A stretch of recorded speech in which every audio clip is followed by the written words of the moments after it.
मैं हूं आलिया, आप देख रहे हैं ब्रेकिंग बैरियर्स। आप सबको अपने प्रोग्राम में वेलकम करती हूं। इस वक्त मेरे पास दो तीन बड़ी बड़ी खबरें हैं, बड़ी अहम खबरें हैं। पाकिस्तान की जो इस वक्त सिचुएशन है, ये खबरें उसको सही तौर पर डिपिक्ट करेंगी। हमें ये पता चलेगा कि इस वक्त क्या सिचुएशन चल रही है। सबसे पहले तो IMF की एक रिपोर्ट है। IMF ने पाकिस्तान के बारे में ये कहा है, ये खबर दी है कि पाकिस्तान में करंट ईयर में और नेक्स्ट ईयर में महंगाई इसी तरह रहेगी, इससे भी ज़्यादा इन्फ्लेशन इंक्रीज़ होगी और उसके रिज़ल्ट के तौर पर प्रोटेस्ट भी हो सकते हैं, मुजाहरे भी हो सकते हैं।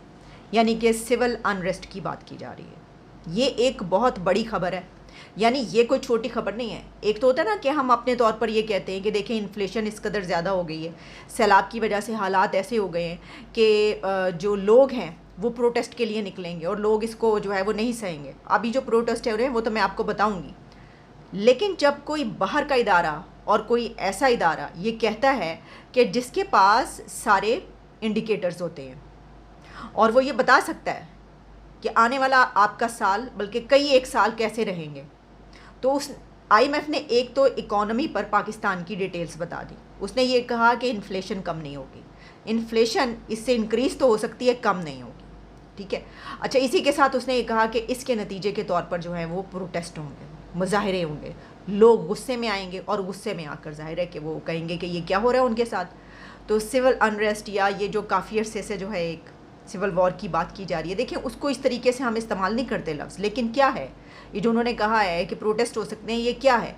वैसे तो अगर हम अभी भी देखें, जो पॉलिटिकल पार्टीज़ और पॉलिटिकल पार्टीज़ के जो सपोर्टर्स के बीच जो सिचुएशन है वो भी किसी उससे कम तो नहीं है, जंग से कम तो नहीं है।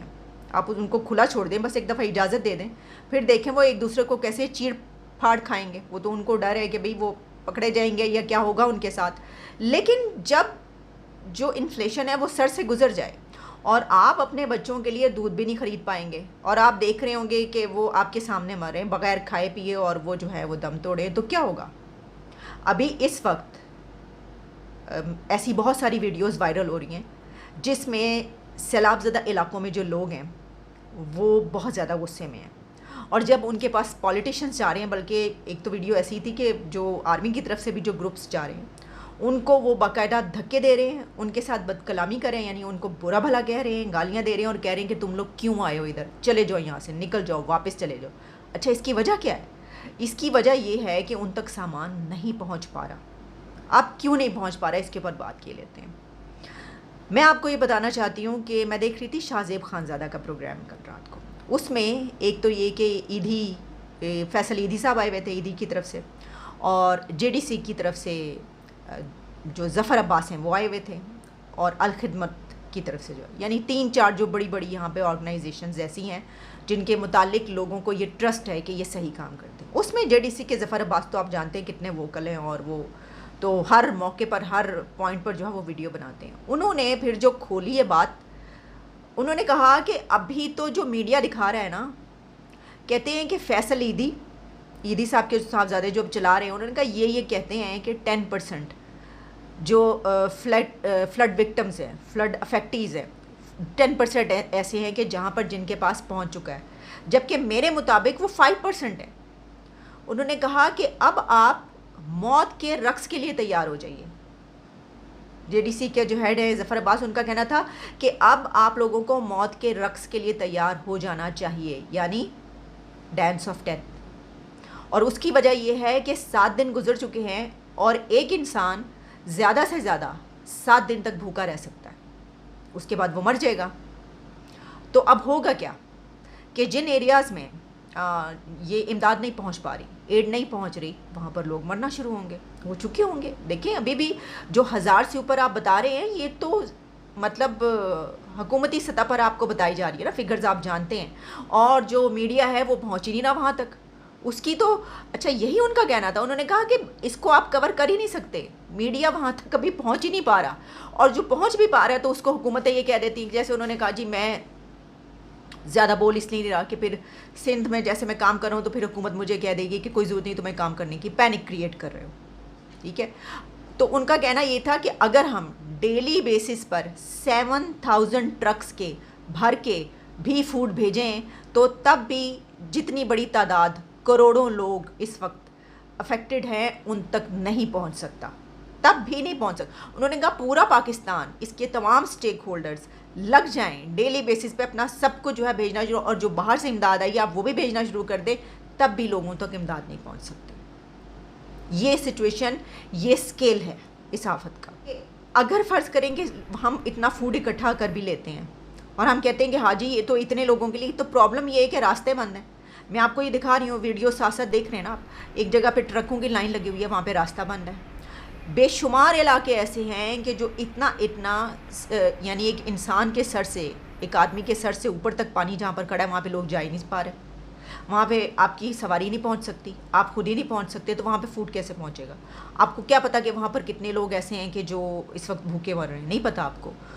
तो जो आने वाली सिचुएशन है, आने वाले दिनों की, वो बहुत गंभीर है, वो घबराने वाली है। वो जो खान साहब कहते हैं ना कि घबराना नहीं है, तो ऐसा लग रहा है कि आने वाले दिनों में, एक तो मैंने IMF की रिपोर्ट आपको पढ़ के बता दी कि क्या सिचुएशन है, ठीक है जी, और इसी के साथ मैंने आपको ये बता दिया कि इन्फ्लेशन बढ़ेगी, सिविल अनरेस्ट होगा, जो ये सैलाब ज़दगान है आहिस्ता आहिस्ता पता चलना शुरू होगा, अमवात की तफसीलात आती जाएंगी, कितने बड़े पैमाने पर जो है ये हो गया है।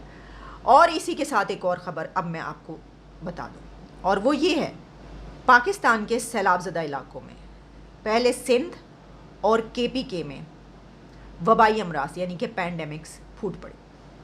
पैंडेमिक्स पता चला कि तो बीमारियां होना शुरू हो गई यहाँ पर, और अब पंजाब के ऐसे इलाके जो हैं वहाँ पर भी ऐसा शुरू हो गया। यानी जो मैंने आपको सारी डिफ़िकल्टीज़ बता दी वो अपनी जगह पर, और इसी के साथ अब हो ये रहा है कि इन तमाम एरियाज़ में बीमारियाँ फूट पड़ी हैं।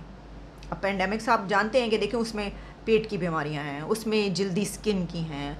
आप जिन इलाकों से आ रहे हैं, जिस तरह वो ज़फ़र अब्बासी बता रहे थे कि ये तो इतने किलोमीटर्स और माइल्स चल कर आ रहे हैं कि पाँव इनके खून से भरे हुए हैं। कहते हैं सड़कों के किनारे बैठे होते हैं और जैसे ही कोई ट्रक या ऐसा आता है तो वो समझते हैं कि ये है, वो पीछे भागते हैं कि हमें उन्हें कुछ खाने के लिए दे दो, और उसके बाद जब उनको पता चलता है कि ये नहीं है तो ये तो कोई पुलिस की मोबाइल है, ये तो कोई ये वाली गाड़ी है। और फिर उन्होंने कहा कि अगर आपको यकीन नहीं आ रहा तो हमारी गाड़ियाँ जब जाती हैं, हमारी गाड़ियाँ इस तरह रोक कर उन्होंने किया है, तो हम आपको वीडियोस दिखाई देते हैं कि ये कुछ हो रहा है। तो हालात तो बहुत ही ज़्यादा अलार्मिंग है, यानी इनको किस तरीके से हुकूमत संभालेगी, ये क्या होगा।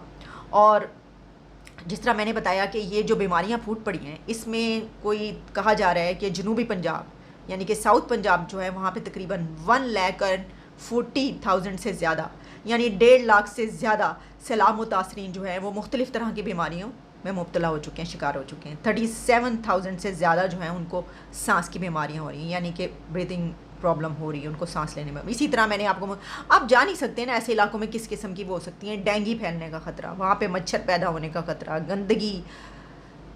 आप अगर आप सोचने पे आएँ तो आपको पता ही चलेगा कि किस तरीके से ये जो मुश्किल है ये कैसे एक बहुत बड़ा पहाड़ बनती चली जा रही है।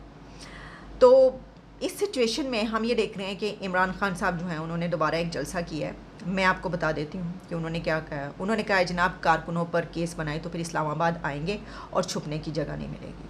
खूब वो गुस्से में थे और उसी तरीके से उन्होंने जो है वो उनका फेस जो है वो बहुत गुस्से में लाल पीला इतना बड़ा फेस हुआ वो जिस तरह वो आजकल करते हैं खिताब।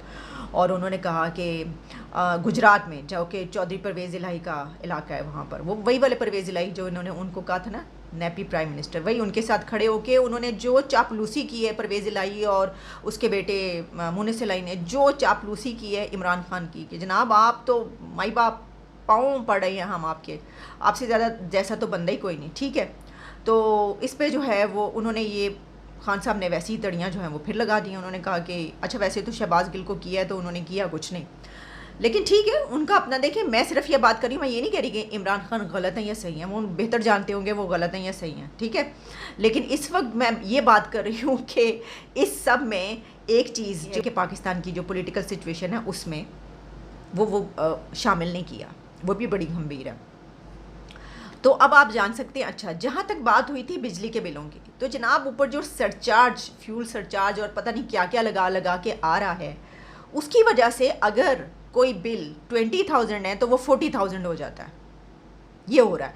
एक साहब है बेचारे आम तबके से ताल्लुक़ रखने वाले मेहनत कश, उन्होंने कहा कि ये मेरे पास बिल है, मैं आपको उनकी वीडियो दिखाई देती हूँ। उन्होंने कहा कि ये इससे पहले वो बेरोज़गार थे लेकिन वो फिर भी बिल भरते रहे, अब उनको कितना बिल आया वो बता रहे हैं।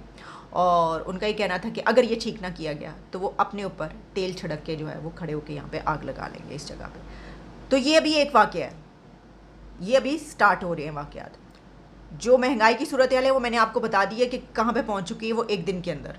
अपने पिछले प्रोग्राम में मैंने आपको बता दी थी कि किन किन चीज़ों पर जो है वो कीमतें बढ़ चुकी हैं रिपोर्ट। लेकिन आप हमारे नखरे देखें, नखरे हमारे इतने मन भर के नखरे हैं हमारे। इस सब सिचुएशन के बावजूद हम सोच रहे हैं बैठ के, लामा इकबाल की तरह हमने जो है वो पॉज बनाया हुआ है और हम बैठ के सोच रहे हैं कि हमें इंडिया से ट्रेड स्टार्ट करनी चाहिए नहीं करनी चाहिए। अच्छा, मैंने जो इसके बाद प्रोग्राम किया मैं देख रही थी, एक साहब आए ये इधर से ही, मतलब ये कि अपने ही मुल्क के कोई उर्दू में उन्होंने लिखा, उन्होंने मुझे वो गालम गलोच की, वो बुरा भला का, तुम तो बिकी हुई हो क्योंकि तुम इंडिया की बात कर रही हो, हम क्यों करें इंडिया से ट्रेड, तुम समझती क्या हो, हम वही घास खा लेंगे, 100 साल घास खाएंगे और एटम बम बना लेंगे। वैसे ही उन्होंने सारा नैरेटिव नीचे जो है वो बयान किया। ठीक है, तो अब मैं उनको क्या बताती कि मैं अपने लिए नहीं कह रही हूँ।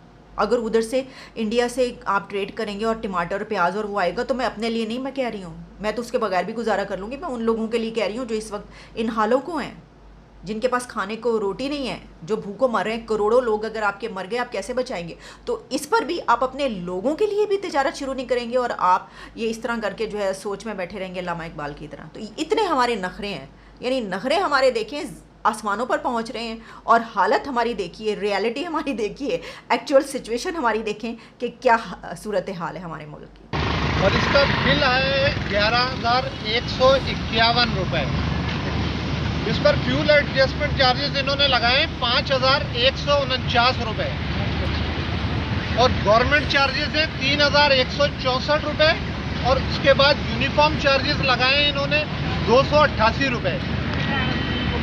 पिछले 3 महीने से मैं बेरोजगार था लेकिन उसके बावजूद मैं बिल पे करता रहा। अब मैं ये बिल पे नहीं कर सकता। मैं आज यहाँ पर खड़ा होकर ये IBC किम्स के सामने खड़ा होकर ये वीडियो डाल रहा हूँ, जिसको आप ज़्यादा से ज़्यादा शेयर करें कि अगर ये कल तक मेरा बिल कम नहीं हुआ तो मैं पीर वाले दिन, बरोज पीर वाले दिन यहीं इसी जगह पर खड़े होकर अपने ऊपर तेल डालूंगा और सब आवाम के सामने अपने आप को आग लगाऊंगा, क्योंकि इन लोगों ने हमें इतना मजबूर कर दिया है कि हमें इसके अलावा हमारे पास कोई हल नहीं है।